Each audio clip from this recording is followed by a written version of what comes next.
Borses Ashokal Hajar is a foundation founded by Mr. Mustahidin Alayubi Boash was founded in 2002, under the Mustahidin Alayubi Foundation, starting from vocational school, then high school and finally junior high school. In 2017, the chairman of the foundation to build Garuda Nusantara Global Elementary School. This school was founded by the Baya Shakal Hajar Foundation, so that in 2018 the Mustahidin Alayubi Foundation and the Baya Shakal Foundation. So now Borses is the largest school and also has the most students in Indonesia. Borses Ashokal Hajar is a pioneer of today's inclusive education and all schools in Boash are accredited A. The school is located on Highway Semplak, Salabenda Raya, Parakan Jaya, District Kemang, Bogor, West Java 16310. It is a school that has several study programs, namely SD Global Garuda Nusantara.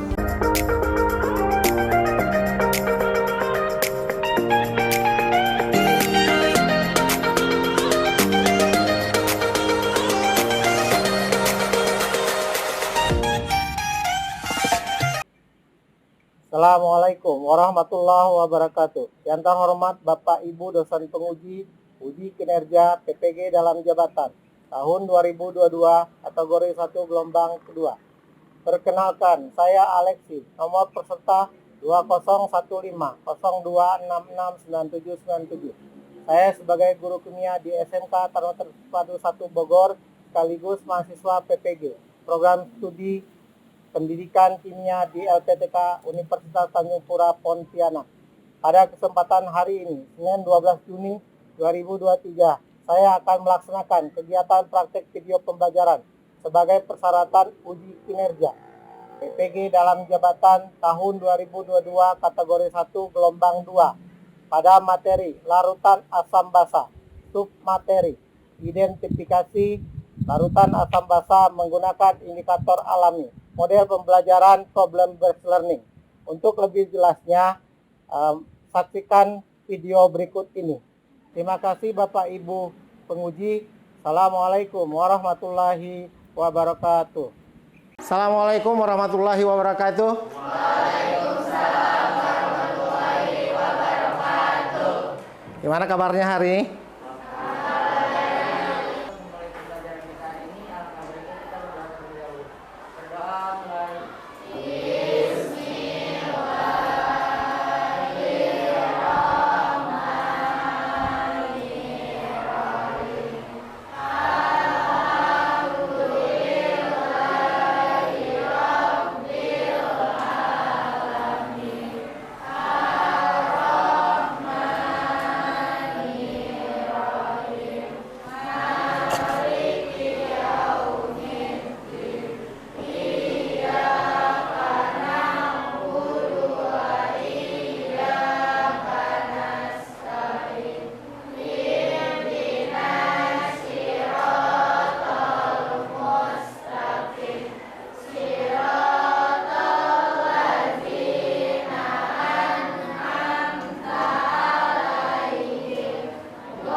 Sekelilingnya sudah rapi, sudah bersih? Sudah? Oke, coba sampah-sampah yang masih mungkin masih ada, silakan diambil terlebih dahulu, diberesin ya. Boleh Mariam dibuang ke tempatnya.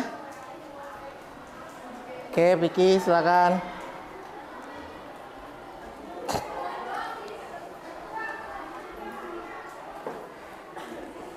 Oke, alhamdulillah ya. Kita sudah siap belajar Abiyasa. Pulpennya mana ini? Oke. Abiyasa ada ya?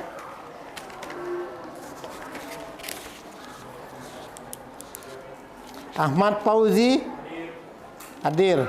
Aditya ada.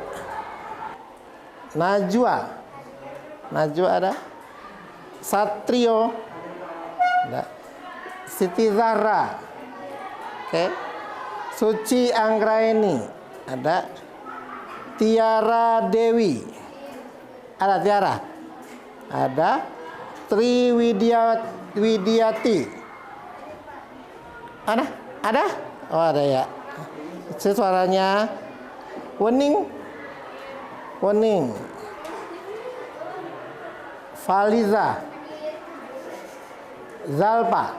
Oh, luar biasa. Ya masih setia ya, masih giat menuntut ilmunya. Bapak yakin ilmu yang kalian tuntut hari ini itu akan banyak kegunaannya di masa yang akan datang. Jadi janganlah berhenti untuk menuntut ilmu, karena sekali lagi ilmu yang kita pelajari hari ini itu akan sangat bermanfaat di kehidupan kita yang akan datang. Presentasi dasarnya Bapak bacakan dulu. Memahami sifat larutan asam, basa, dan garam dengan beberapa indikator. Terus di keterampilannya 4.4-nya menunjukkan sifat larutan asam, basa, dan garam dengan beberapa indikator. Nanti kita lakukan percobaannya ya. Itu KD-nya. Ini tujuan pembelajarannya. Bisa minta bantuan dibacanya. Kelompok yang belakang, kelompoknya Pak Uji. Salah satu silakan baca tujuan pembelajarannya.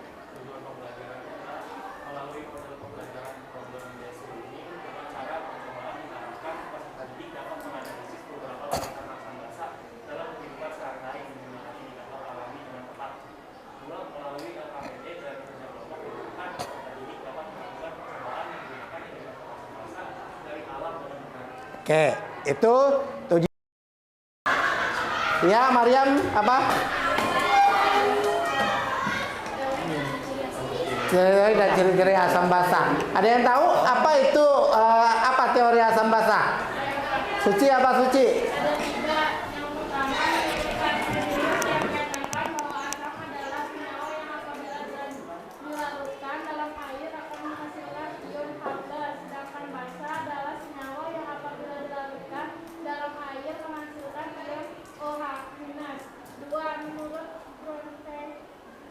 Bronsted-Lowry yang menyatakan bahwa asam adalah senyawa yang dapat memberikan proton kepada senyawa lain atau disebut donor proton. Sedangkan basa adalah senyawa yang memberikan proton dari senyawa lain atau disebut aseton proton. Menurut Lewis yang menyatakan bahwa asam adalah senyawa yang dapat menerima pesanan elektron, sedangkan basa adalah senyawa yang dapat memberikan pesanan elektron. Oke, benar sekali. Akan kerjakan soal pretest yang sudah Bapak share di grup WA kalian. Silakan dibuka, dikerjakan dalam waktu 5 menit. Soal pretestnya dimulai dari sekarang ya.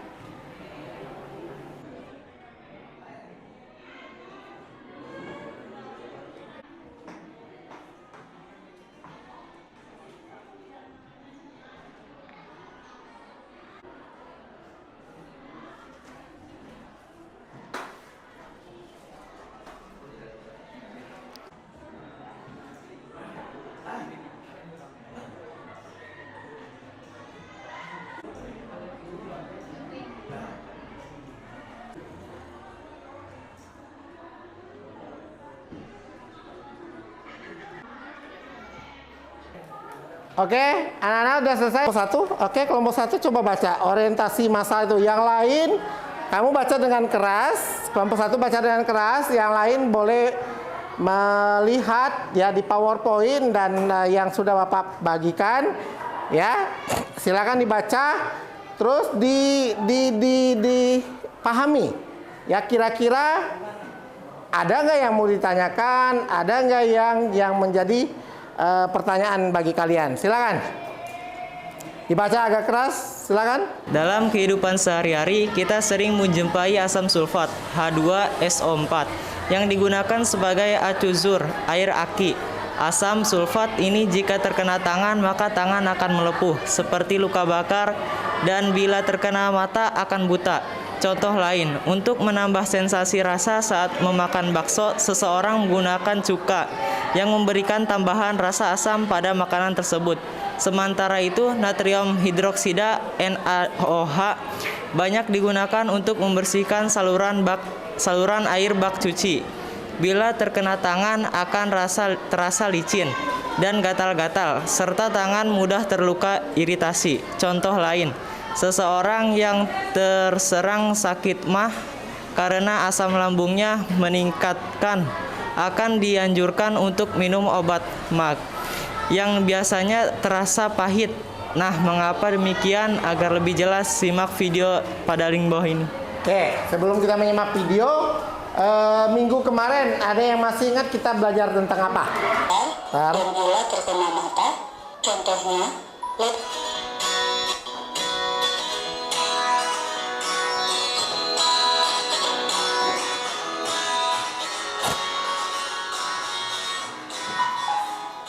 Dalam kehidupan sehari-hari, ada banyak sekali zat yang merupakan senyawa asam dan basa.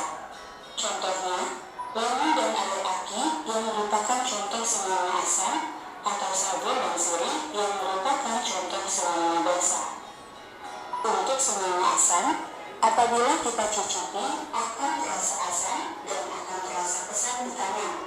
Sedangkan untuk senyawa basa, jika kita cicipi akan terasa pahit dan terasa licin ketika mengenai tangan. Pertanyaannya, bagaimana cara kita mengenali zat asam dan basa? Apakah harus kita cicipi dan kita pegang?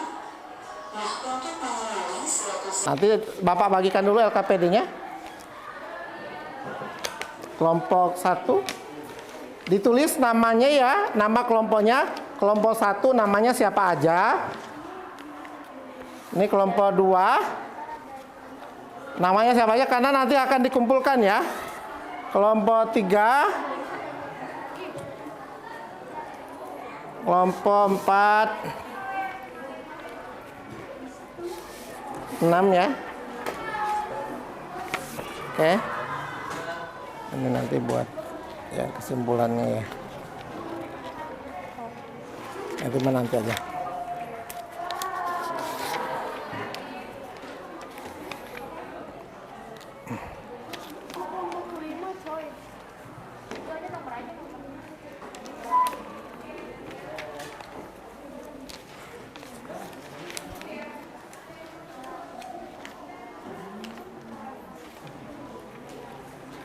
Oke, silakan ditulis dulu nama kelompoknya, kelompok 1, 2, 3, 4, 5, dan 6. Terus nama-nama kelompoknya ya. Nama kelompoknya ditulis. Siapa nama kelompoknya? Perwakilan ke sini. Silakan ambil 3 pipet. Hati-hati ini patah.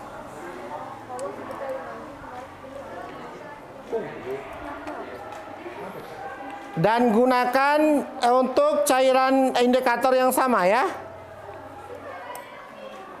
Hati-hati. Terserah. Ya. Silakan pikir. Mau yang kecil boleh, mau yang panjang juga boleh.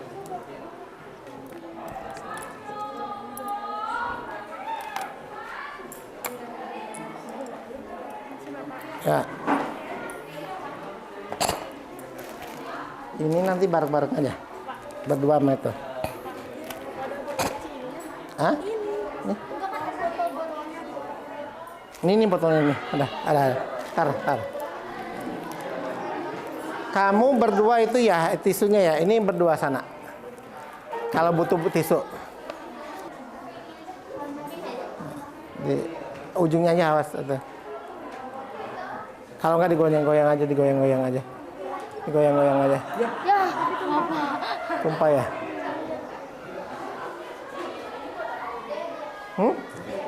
Buat nyuci ini.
Dicek dengan seksama, ditempelin, dilabelin dengan tepat ya.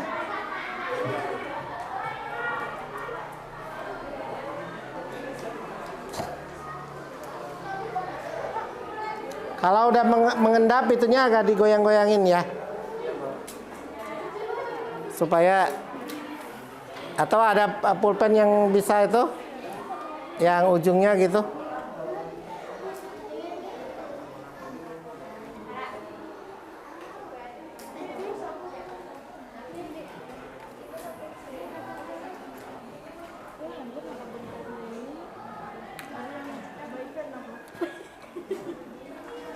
Terlalu besar?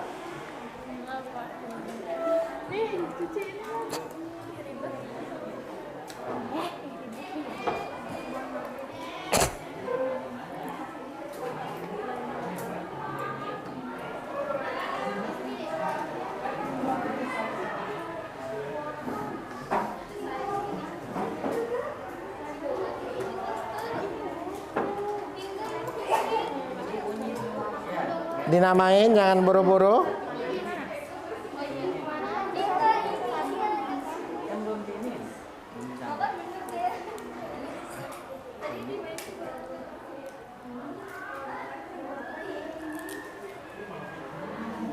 Nggak usah buru-buru, waktunya masih panjang.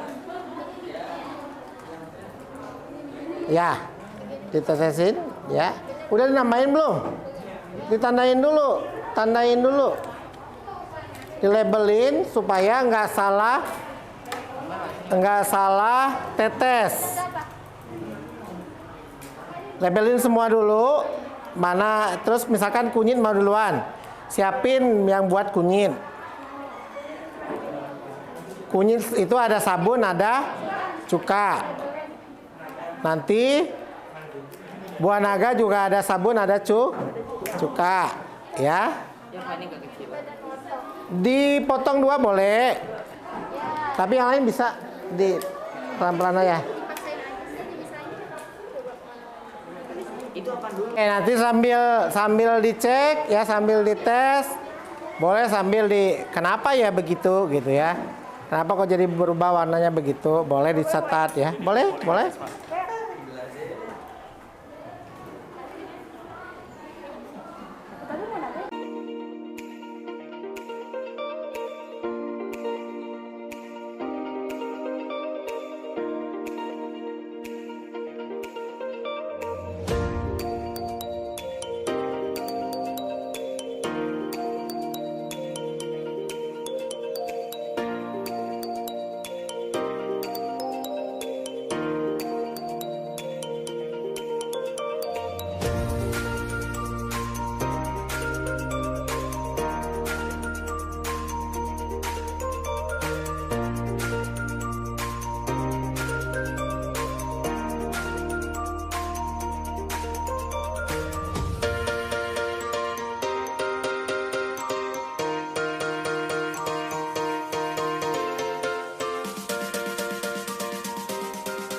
maju.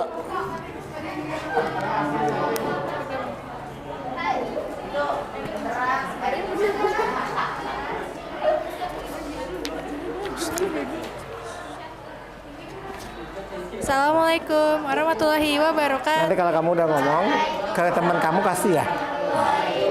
Wabarakatuh. Kami dari kelompok 3 ingin mempresentasikan hasil percobaan kita tadi. Yang lain silakan didengarin, disimak. Kalau ada pertanyaan nanti langsung ditanyakan ke kelompok ya. Kelompok silakan, nanti kelompok yang presentasi silakan menjawab. Nggak mesti harus benar ya, silakan menurut kalian apa. Nanti kita simpulkan di kesimpulan kelas. Ya silakan, Mariam. Ya. Nah. Dari itu saja. Apa namanya, percobaan aja. Dari percobaan yang kamu itu. Yang pertama buah naga, warna asalnya tuh ungu, terus dicampur air cuka menjadi warna pink cerah, terus dicampur air sabun berubah menjadi biru kehijauan.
Untuk mengetahui senyawa itu asam atau basa, itu perlu kita cek dulu ya dengan menggunakan indikator.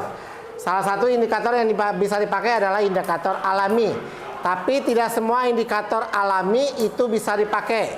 Contohnya yang kita tes hari ini ya, wortel itu adalah indikator alami sebenarnya. Tapi dia tidak bisa memberikan gambaran yang sempurna. Dia terjadi perubahan warna tapi tidak signifikan, ya, tidak signifikan. Atau kita anggap cenderung tidak berubah, sehingga wortel itu tidak disarankan untuk digunakan untuk menjadi indikator alami, ya. Sementara kunyit dan buah naga, seperti yang sudah kamu tes tadi, jika kunyit kita larutkan ke dalam senyawa asam, maka larutan kunyit yang tadinya kuning merona seperti itu akan menjadi kuning, lebih ke arah kuning terang, kuning menyala. Ya, sementara jika dia dilarutkan ke basah, ya senyawa basah, maka dia akan menjadi kuning gelap, kuning keruh. Ya, kuning keruh, ya. Tetap kuning tapi keruh, arahnya putih gitu ya. Kayak jus mangga ya, seperti jus mangga keruh gitu ya. Terus kalau buah naga ya, jika dia tadi ungu, itu ekstrak utamanya dia ungu khasnya buah naga. Tapi kalau kita masukkan ke senyawa asam, maka ungunya akan lebih terang. Kenapa lebih terang? Karena dia akan terserap oleh senyawa asam tadi. Bisa ya? Silakan dikerjakan. Ya, ada 5 soal, Bapak kasih waktu 5 menit. Ya, silakan dikerjakan. Post test. Post test ya. Ya bisa ya? Bisa ya. Oke, nanti kita lihat siapa yang paling tinggi ya. Oke, berikutnya itu untuk evaluasi. Berikutnya dari pembelajaran kita hari ini, gimana perasaan kalian? Ya, senang? Ya, pembelajarannya menyenangkan? Menyenangkan ya. Biasanya praktikum itu anak-anak biasanya lebih senang dibandingkan pelajaran-pelajaran yang sebelumnya kita hanya teori seperti itu ya. Praktikum itu lebih karena kita tadi menyampurkan satu bahan dengan bahan yang lain. Terus dari kelompoknya Mariam tadi, oh warnanya berubah dari sini jadi gini ya. Jadi mereka bereksperimen ya. Masa kecil kurang bahagia ya. Oke ya, sekali lagi. Berikutnya Bapak juga udah share ada refleksi diri, tolong ada link, belum saya share lah. Link refleksi, sudah belum? Belum ya. Buka link refleksinya.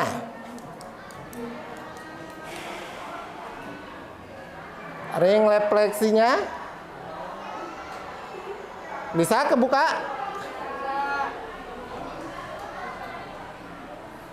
Nanti diisi ya. Coba silakan boleh diisi. Tentang menentukan pH suatu larutan ya. Silakan.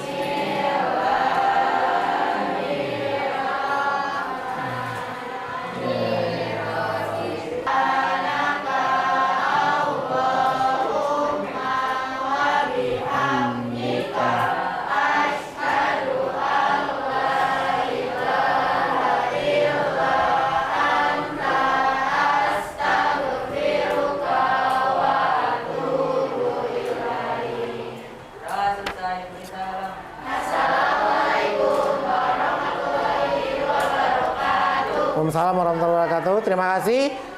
Selamat sore. Selamat mengikuti pelajaran berikutnya. Terima kasih. Assalamualaikum.